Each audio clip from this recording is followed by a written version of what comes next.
আজকে আমরা শিখব কোন বাক্যের সাথে ভার্বের কোন ফর্মকে ব্যবহার করা হয় সেটা সম্পর্কে।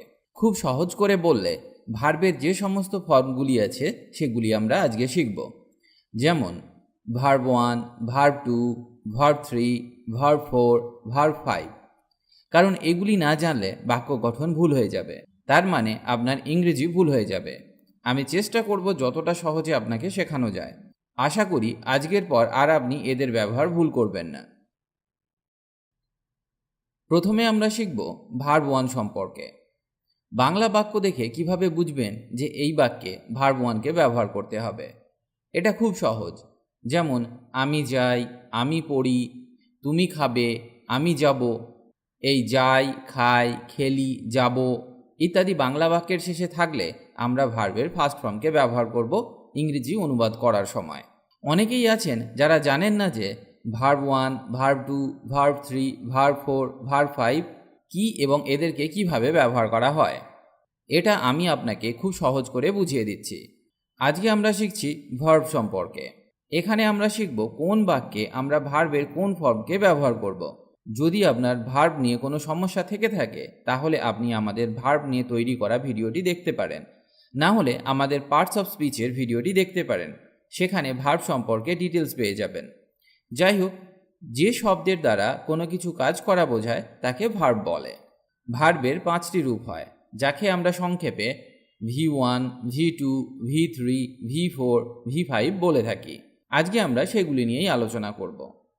ভার্বের এই ফর্মগুলি এবার উদাহরণের মাধ্যমে বোঝা যাক। যেমন ভার্ব 1 গো, ভার্ব 2 ওয়েন্ট, ভার্ব 3 গন, ভার্ব 4 গোয়িং, ভার্ব 5 গোজ। আমাদের মেন ভার্ব ছিল গো, যেটা ভার্ব 2তে হয়ে গেল ওয়েন্ট, ভার্ব 3তে সেটা হলো গন, ভার্ব 4এ হলো গোয়িং মানে গোয়ের সাথে আইএনজি যোগ হলো, আর ভার্ব 5এ হলো গোজ, ভার্বের শেষে ইএস যোগ হলো। আর একটা উদাহরণ দেখা যাক। ইট, ভার্ব 1এ আমরা ইট ব্যবহার করব, যখন ভার্ব 2কে ব্যবহার করব তখন সেটা হবে এট, ভার্ব 3 যখন হবে সেটা হবে ইটেন, ভার্ব 4 যখন হবে সেটা হবে ইটিং, এবং ভার্ব 5 যখন ব্যবহার করব সেটা হবে ইটস। ভার্ব 4 এবং ভার্ব 5-এ একটু চেঞ্জ হয়, সেখানে ইটের সাথে আইএনজি যোগ করা হয়েছে। আবার ভার্ব 5-এ গোয়ের সাথে ইএসকে যোগ করা হয়েছে, আবার ইটের ক্ষেত্রে এস যোগ করা হয়েছে। তাহলে আপনাকে এখানে মনে রাখতে হবে, যখন আমরা ভার্ব 5কে গঠন করব তখন ভার্বের শেষে এস বা ইএস যোগ হবে। তাহলে আপনি এখানে শিখলেন ভার্বের ফার্স্ট ফর্ম হলো গো, সেকেন্ড ফর্ম হলো ওয়েন্ট, এবং থার্ড ফর্ম হলো গন, এবং V4 হলো গোয়িং মানে এখানে আপনাকে ভার্বের সাথে আইএনজি যোগ করতে হবে, এবং ভার্ব 5 যেখানে আপনাকে ভার্বের সাথে এস বা ইএসকে যোগ করতে হবে। এই সমস্ত কিছু আমি আপনাকে খুব ভালোভাবে শিখিয়ে দেব, যাতে এদের ব্যবহার করতে গিয়ে ভুল না হয়। আমি আগেই বলেছি আমি যাই, আমি পড়ি, তুমি খাবে, আমি যাব। এই যাই, খাই, খেলি, যাব ইত্যাদি বাংলা বাক্যের শেষে থাকলে আমরা ভার্বের ফার্স্ট ফর্মকে ব্যবহার করব ইংরেজি অনুবাদ করার সময়। এবার শিখে নেওয়া যাক সেন্টেন্স স্ট্রাকচার, মানে বাক্যের গঠন কেমন হবে, বা কিভাবে ভার্ব 1কে ব্যবহার করে ইংরেজি অনুবাদ করব। Sentence structure: subject plus V1 plus object, বা আমরা এখানে আদার ওয়ার্ডসও ব্যবহার করতে পারি।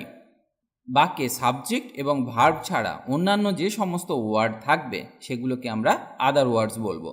যেমন আমি যাই, আই গো, এখানে আই হলো সাবজেক্ট, আর গো মানে যাওয়া, গো হলো ভার্ব।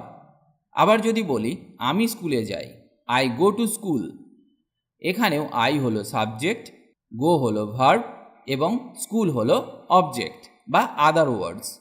যদি বাক্যে আদার ওয়ার্ডস থেকে থাকে তখনই আমরা সেটা ব্যবহার করব। আরেকটি উদাহরণ দেখা যাক। আমি পড়ব, I will read, I will read. এখানে সেন্টেন্স স্ট্রাকচারটা হলো এই রকম: subject plus will plus verb 1 plus other word. একটু আগেই আমি বলেছি বাক্যে যদি আদার ওয়ার্ডস থেকে থাকে তাহলেই আমরা ব্যবহার করব, না হলে ব্যবহার করার দরকার নেই। তো আরও কয়েকটি বাক্য শেখা যাক যেখানে আমরা V1 বা ভার্ব 1কে ব্যবহার করব। যেমন আমি পড়ি, আই রিড। তুমি খাও, ইউ ইট। তারা আসে, দে কাম। আমি যাব, আই উইল গো।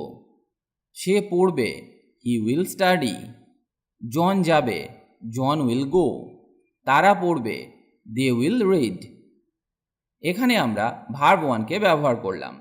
তবে এখানে আপনাকে মনে রাখতে হবে প্রেজেন্ট ইনডিফিনাইট টেন্স এবং ফিউচার ইনডিফিনাইট টেন্সে ভার্বের ফার্স্ট ফর্মকে ব্যবহার করা হয়। এবার আমরা শিখব ভার্ব 5 সম্পর্কে। অনেকের মনে হতে পারে যে সবে তো আমরা ভার্ব 1কে শিখলাম, তাহলে V2কে না শিখে V5কে কেন শিখব? কারণ V1 এবং V5 এর মধ্যে অনেক মিল আছে। সেই কারণেই আমরা ভার্ব 1 এর পরে ভার্ব 5কে শিখব। এতে আপনার শিখতে এবং মনে রাখতে অনেক সুবিধা হবে। কখন আমরা V5কে ব্যবহার করব? প্রথমে আমরা দেখে নিই কয়েকটা বাংলা বাক্য, যেমন সে যায়, সে পড়ে, সে খায়, জন অফিস যায়। এই সব বাক্যগুলির ইংরেজি অনুবাদ করার সময় আমরা V5কে ব্যবহার করব। তার আগে শিখে নেওয়া যাক sentence structure. Subject plus V5 plus other words, যেমন সে যায়, হি গোজ। সে পড়ে, হি রিডস। সে খায়, হি ইটস। জন অফিস যায়, জন গোজ টু অফিস। সীমা গান গায়, সীমা সিংস। আমি আগেই বলেছিলাম যখন আমরা V5 গঠন করব তখন ভার্বের শেষে এস বা ইএসকে যোগ করতে হয়। এখানে আমি আর একটা কথা আপনাকে বলে রাখি, প্রেজেন্ট ইনডিফিনাইট টেন্সে সাবজেক্ট যদি থার্ড পারসন সিঙ্গুলার নাম্বার হয়ে থাকে তাহলে আপনাকে ভার্বের শেষে এস, ইএস বা আইএসকে যোগ করতে হবে। এই ভার্বের সাথে এস বা ইএস যোগ করলে ভার্বের রূপের পরিবর্তন হয়ে যায়। ভার্বের এই রূপটাকেই আমরা ভার্ব 5 বা V5 বলে থাকি। খুব সহজভাবে বললে V5 শুধুমাত্র প্রেজেন্ট ইনডিফিনাইট টেন্সে ব্যবহার হয়। এবার আমরা শিখব ভার্ব 2 বা ভার্বের সেকেন্ড ফর্ম।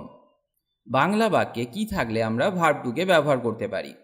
বাংলা বাক্যের শেষে যদি ল, লে, লাম ইত্যাদি যুক্ত থাকে তাহলে ভার্ব 2কে ব্যবহার করা হয়। Sentence structure: subject plus verb 2 plus other words. কয়েকটা উদাহরণ দেখা যাক। আমি গিয়েছিলাম, I went. I went. Go হলো ফার্স্ট ফর্ম, তার সেকেন্ড ফর্ম হলো ওয়েন্ট। আই ওয়েন্ট মানে আমি গিয়েছিলাম, এখানে আমরা ভার্বের সেকেন্ড ফর্মকে ব্যবহার করলাম। তুমি খেয়েছিলে, ইউ এট। ইউ এট। ইটের পাস্ট ফর্ম হলো এট। সে গিয়েছিল, হি ওয়েন্ট। He went. তারা গিয়েছিল, দে ওয়েন্ট। তারা এসেছিল, দে কেম। কাম হলো ফার্স্ট ফর্ম, তার সেকেন্ড ফর্ম হলো কেম। লীলা গিয়েছিল, লীলা ওয়েন্ট। লীলা ওয়েন্ট। আমি দেখেছিলাম, আই স। সি হলো ফার্স্ট ফর্ম, সি এর সেকেন্ড ফর্ম হলো স। এখানে আপনাকে মনে রাখতে হবে সিম্পল পাস্ট টেন্সে আমরা ভার্ব 2কে ব্যবহার করে থাকি। এবার শিখব ভার্ব 4।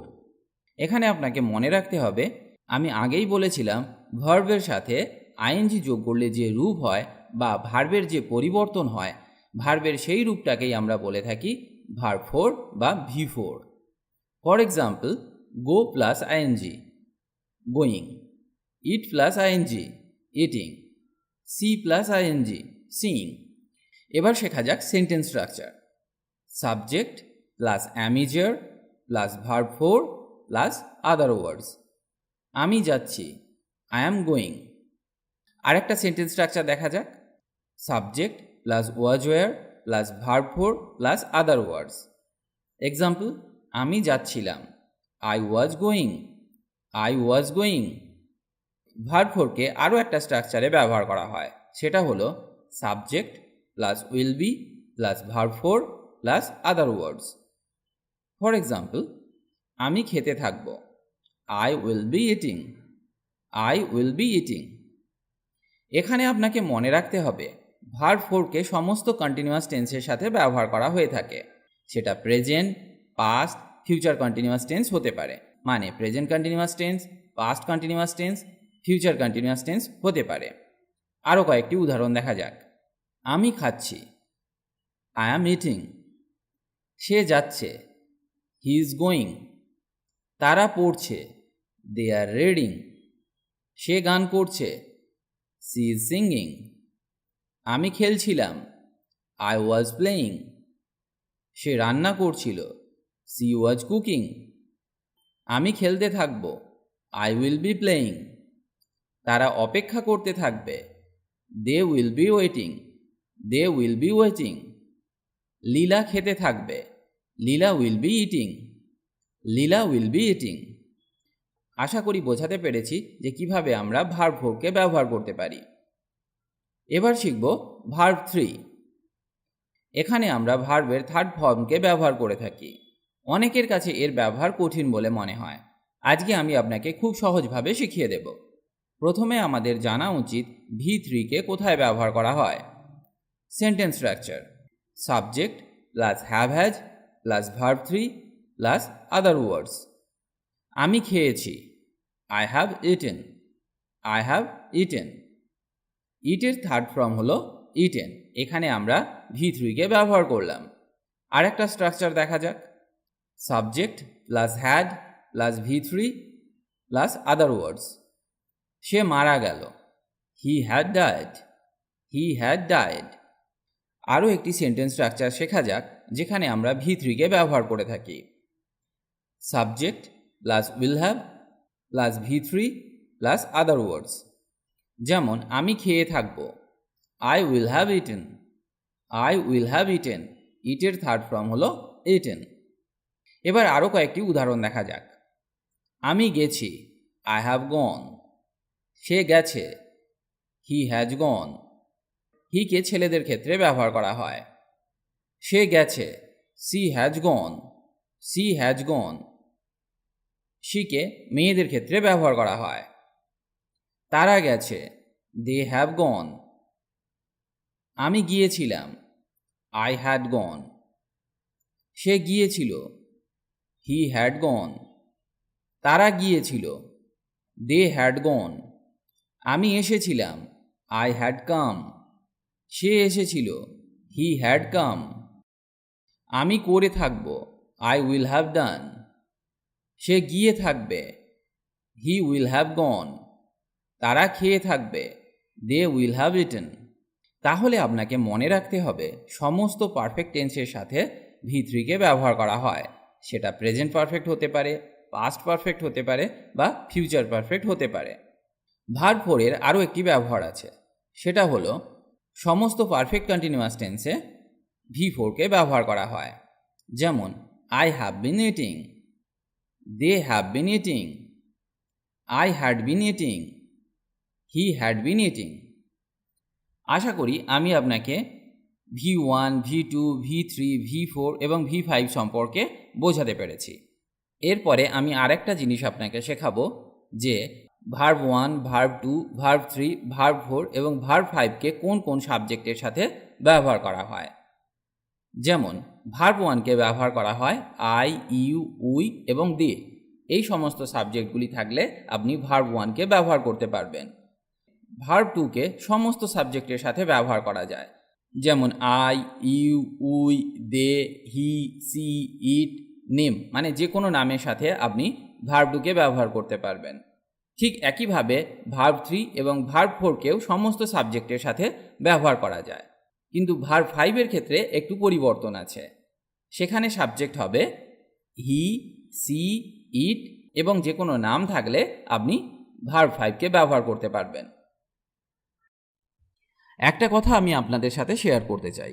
যদি আমাদের চ্যানেলটি আপনার ভালো লেগে থাকে তাহলে অবশ্যই চ্যানেলটি সাবস্ক্রাইব করুন আর সমস্ত আপডেট পেতে অল নোটিফিকেশনটি অন করে দিন, কারণ ইংরেজি বিষয়ক নানা রকম নতুন নতুন ভিডিও আমরা সব সময় নিয়ে আসি। তাই দ্রুত ইংরেজি শিখতে হলে আমাদের চ্যানেলটি সাবস্ক্রাইব করে রাখুন।